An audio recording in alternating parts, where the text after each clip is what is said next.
Assalamualaikum warahmatullahi wabarakatuh. Allahumma sholli ala Sayyidina Muhammad wa ala ali Sayyidina Muhammad. Pemirsa yang dirahmati Allah, marilah kita simak ceramah dari Buya Syakur Yasin dengan tema menyenangkan hati manusia atau menyenangkan Allah.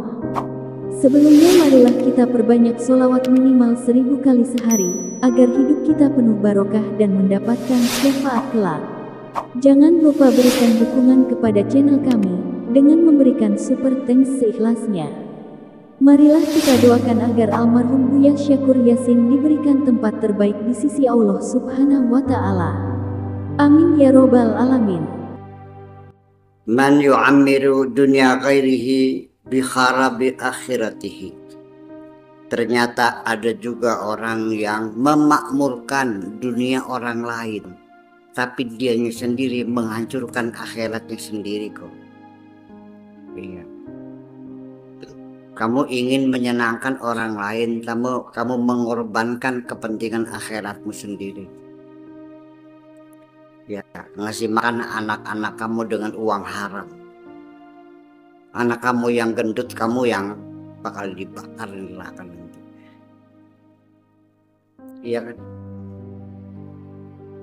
Ya kenapa? Yajma'u dunya li khairihi yatafarraqu dinuhu.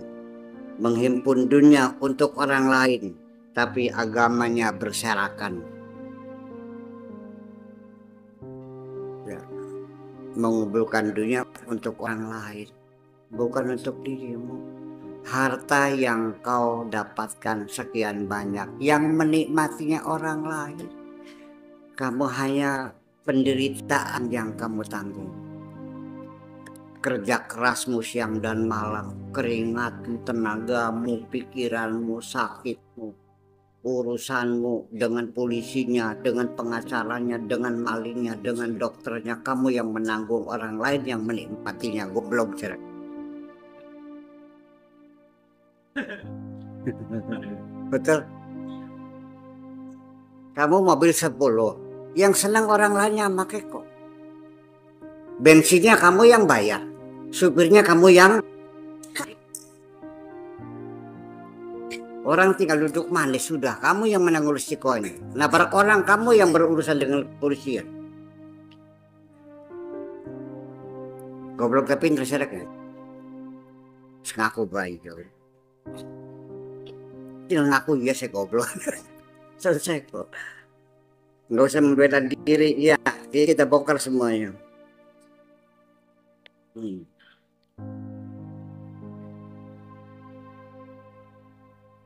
Ya. Yuwaqi'u bainahu wa bainal haqqi. Pengakuan antara dia dan Tuhannya. Wa sudkhuhu alaihi. Dan mendapat kemarahan dari Allah. Liridha makhluqin mislahu, hanya untuk menyenangkan makhluk lain seperti dirinya. Siap diumakan insya Allah padu asal terseng. Jawab belum? Law alima wa tayaqqana annahu mayyitun an qarib hadirun baina yadil haqqi azza wa jalla. Andaikan dia tahu dan dia yakin bahwa sebentar lagi dia akan mati, anu mayyitun an qarib hadirun baina yadil haqqi, hadir di hadapan Tuhannya,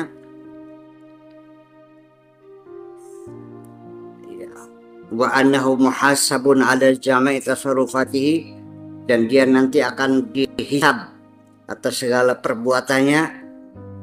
La aksara an katsirin min amal, dia akan mempersedikit, tentu dia akan menyederhanakan, tentu dia akan membatasi kegiatan-kegiatannya di dunia ini.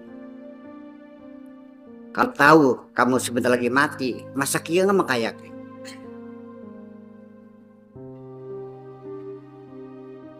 Kalau dokter mengatakan, Pak pulang saja, percuma sayang uang, mendingan menunggu hari, paling lama seminggu lagi kamu mati.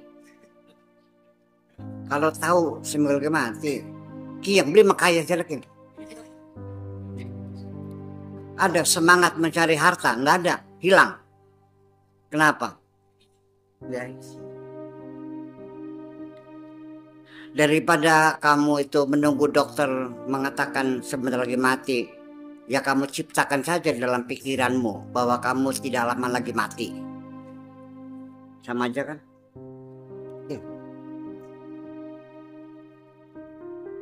Ya, belum tentu kamu besok masih hidup kok.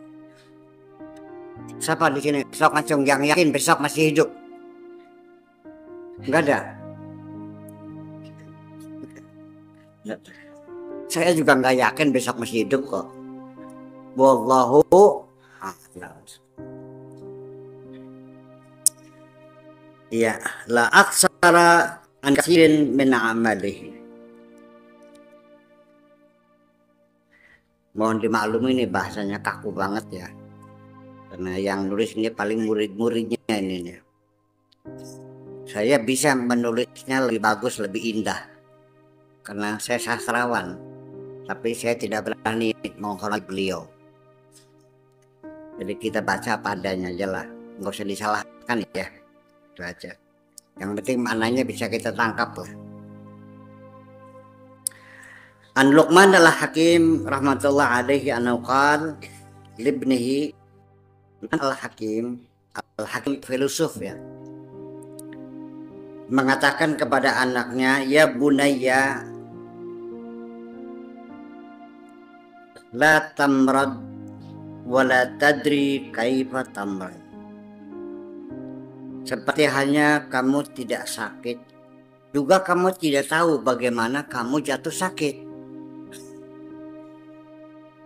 Hatta tamutu wa la tadri kaifa tamutu. Kamu juga ya tidak tahu kamu mati, dan juga kamu tidak tahu bagaimana mati nantinya. Apa ketabrak mobil, apa tenggelam, apa ketembak, apa kena tsunami, kita nggak tahu. Wa hadirukum wa anhakum. Saya peringatkan kepada kamu semua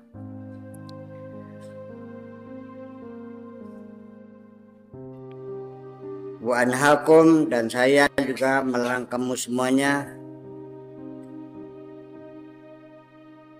ya, wala tahdzaruna wala tantahun, tapi kamu tidak waspada dan tidak pernah berhenti.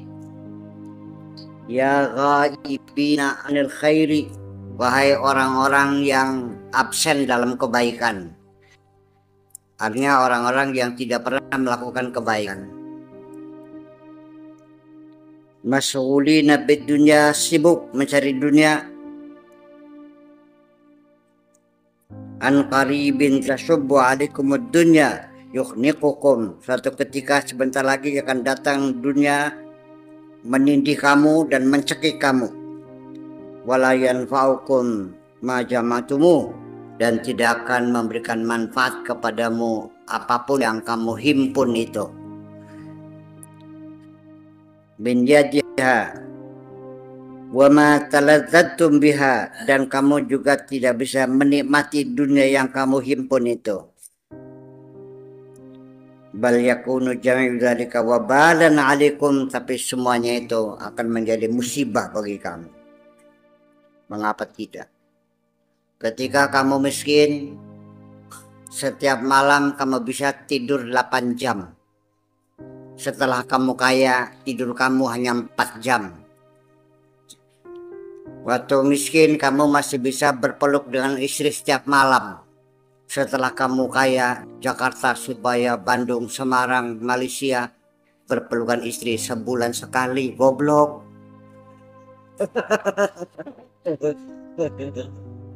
Goblok nggak?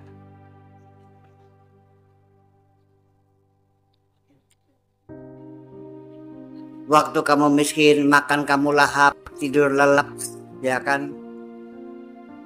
Damai. Setelah kamu kaya, kenapa kamu sehari-hari marah-marah melulu? Bentak-bentak orang melulu setiap hari. Kenapa? Jadi enak menarat, enak sugih.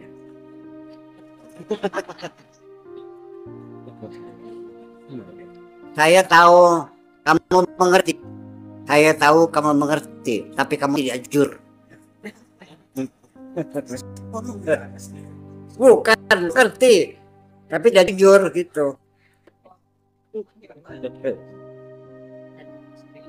Iya kan? Iya. Begitu enak kaya atau enak miskin? Enak kaya.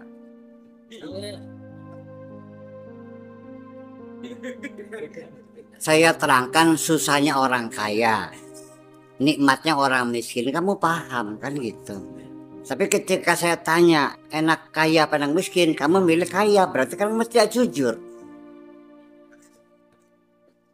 Iya.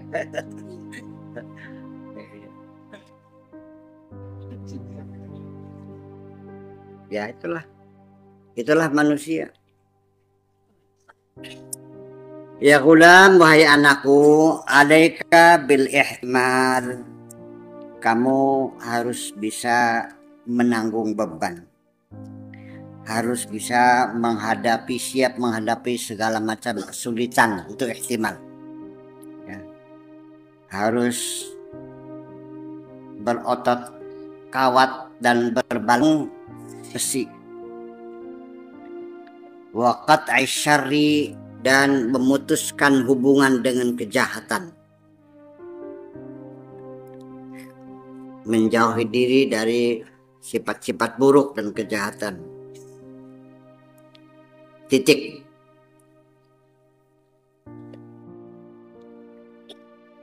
Titik.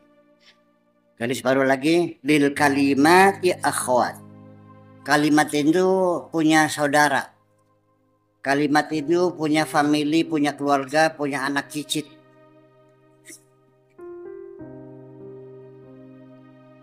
Idza kallamaka wahid minhum, ketika ada salah seorang di antara mereka yang berbicara kepada kamu,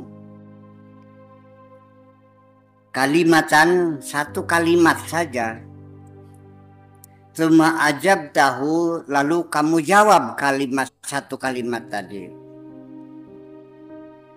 ja'at akhwatuha, akan membawa anak cucunya, membawa saudara-saudaranya. Tsumma yahduru syarru bainakuma, akhirnya datang juga kejahatan di antara kamu, pertengkaran. Berbalas-balasan kalimat itu adalah karena satu kata dibantah, maka akan melahirkan kalimat yang lain.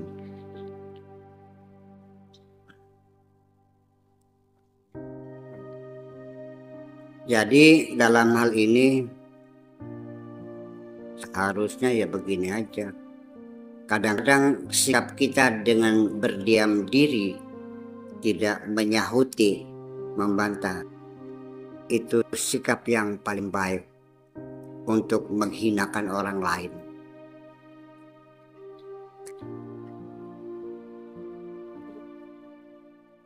Diam cara yang paling efektif untuk merendahkan orang lain.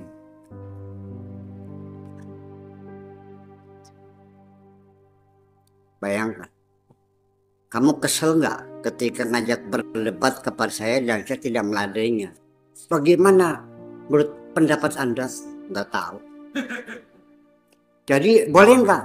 Nggak tahu. Jadi bener nggak? Yang nggak tahu terserah kamu aja lah. Kalau sudah begitu, kamu harus mengerti. Udah nggak usah dilanjutin. Aja ngeyel kan.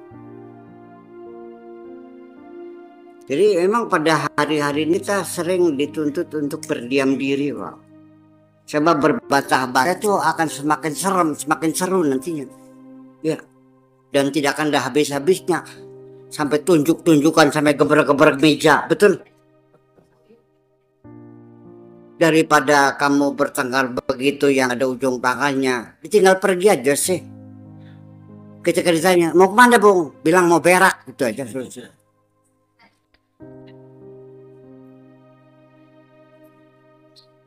Mules, pengen ngising.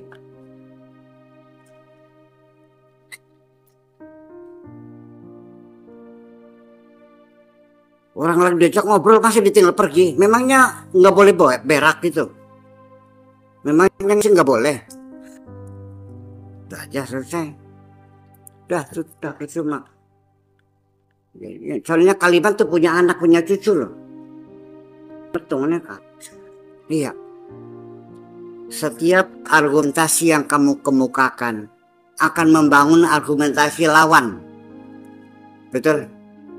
Dijawab lagi, dijawab lagi, jawab lagi, jawab lagi. Dan ujungnya tidak pernah mendapatkan kesepakatan.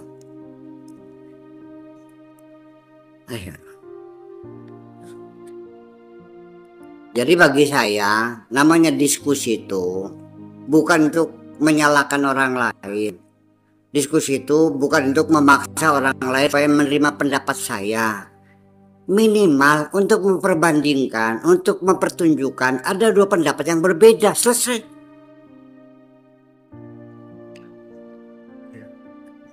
Artinya ada dua pendapat yang berbeda. Ya, namanya ittijahul mu'akis. Ada dua pendapat yang berbeda, itu adalah kekayaan kita. Oh, ada orang lain yang berpendapat berbeda. Ya udah, terima kasih. Atas dasar apa Anda memaksa harus menyetujui pendapat Anda? Namanya kamu Tuhan. Ini dewasa ini banyak orang yang memposisikan dirinya sebagai Tuhan, memaksa orang lain harus menerima pendapatnya. Apapun pendapatmu itu hanya dugaanmu kok. Kecuali ilmu fisika yang eksperimentalis.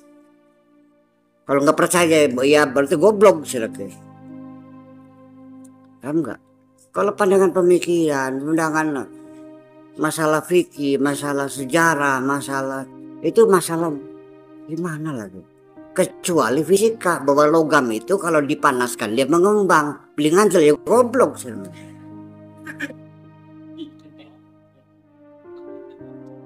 Ya. Kalau persoalan senggolan sama istri batal atau tidak batal, ya itu terserah kamu tuh mah. Semuanya dugaan kok.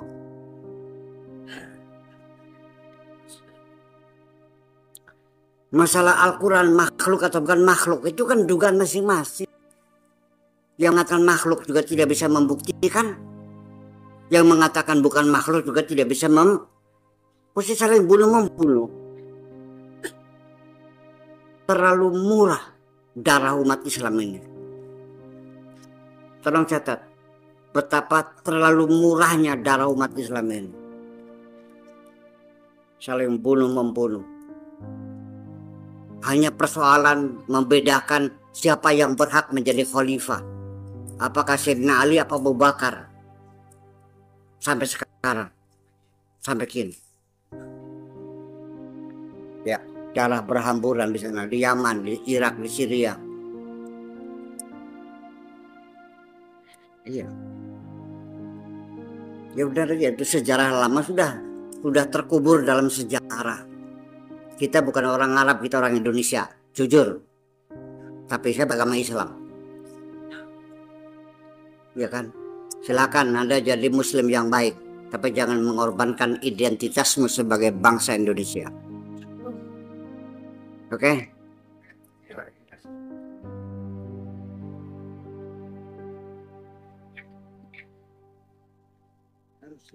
Ya iya begitu dong. Iya itu. Yahduru syarr bainakuma. Permusuhan terjadi. Jadi sudah harus kita sadari bahwa kalimat itu punya anak cucu, ya kan begitu? Nah, jadi gimana? Ya udah dimandulin aja, disteril aja, tidak jangan punya lagi. Ya apa diem sudah, tetap menang kayak bacote.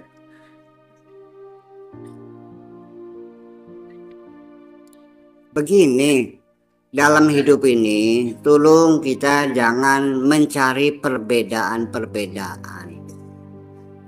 Dalam hidup ini silakan cari teman yang banyak dan cari titik-titik kesamaan. Itu yang kita kembangkan untuk kepentingan kita bersama. Titik perbedaan gak usah dicari, akan muncul sendiri. Dan kalaupun muncul gak usah dipikirin, diabaikan saja sudah.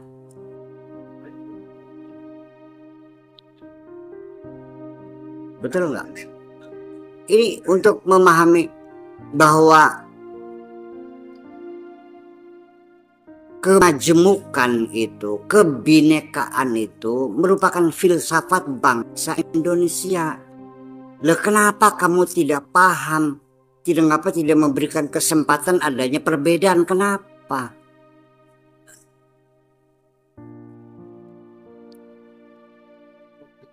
Iya.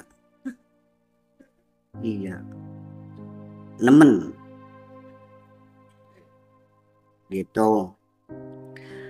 Ahadu afradin minal khalqi yuahiluna lidakwatil khalqi ila babil humq ila babil haqqi azza wa jalla. Banyak orang per orang ya, minal khalqi, dari makhluk ini,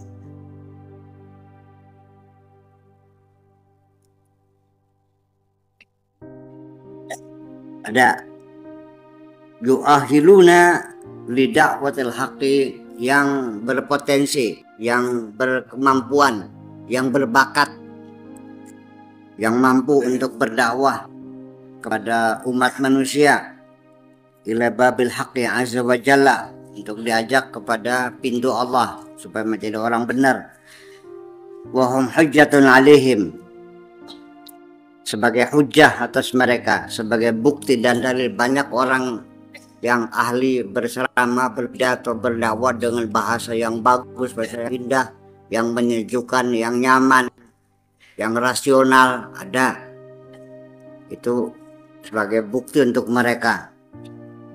In lam yaqbalu minhum,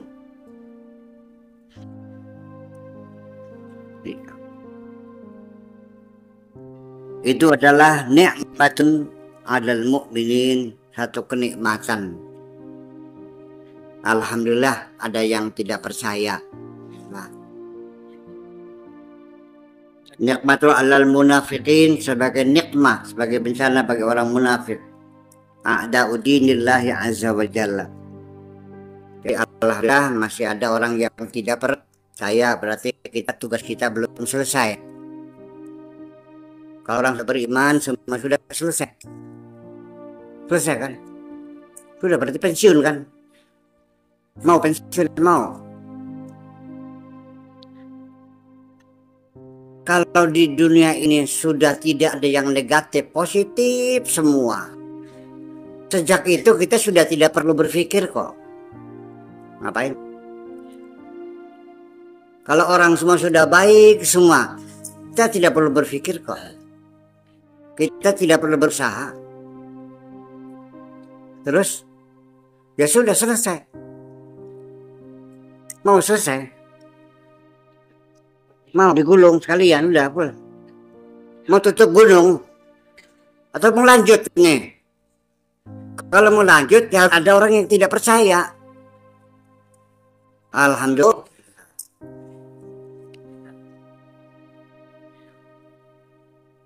Ya. Jadi ya penjudinya masih ada, pemaboknya ada, pelacurnya ada, koruptornya ada, gitu, tipunya ada.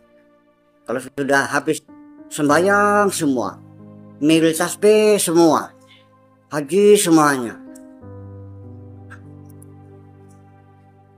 udah selesai, ya sudah, terus mau nunggu apa lagi? Mau selesai aja. Ya udah pulang, siap pulang, bener.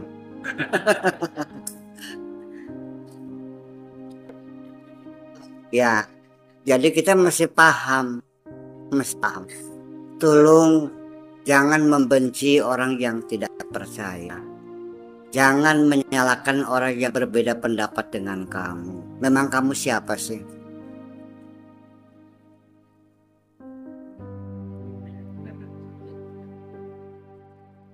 Orang-orang yang mengontrol kebenaran adalah orang-orang yang percaya diri bahwa mereka orang yang paling benar.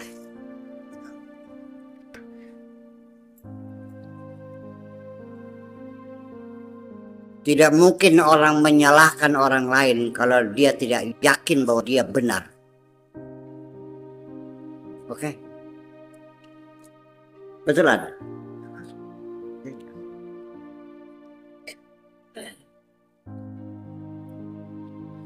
Kalau ada orang mengatakan kamu bid'ah, itu pasti yang mengatakannya yakin dia tidak bid'ah. Kalau orang mengatakan kamu murtad, berarti orang yakin bahwa dia tidak. Ada orang mengatakan dasar bocah melarat, berarti orang itu meyakini dirinya itu aja kok. Dasar bocah blesak silapo, berarti dirinya yakin, udah paham. Jadi untuk merubah pikiran orang, tinggal Anda setuju saja pendapatnya, ya Anda benar, selesai kan?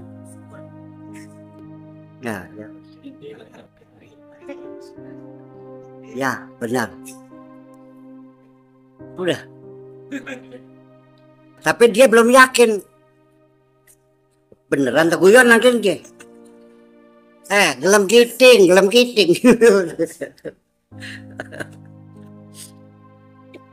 Ya, habis gimana sih? Kamu punya selera, silakan nikmati seleramu. Tapi jangan memaksa orang harus sama seleranya dengan kamu. Lah iya.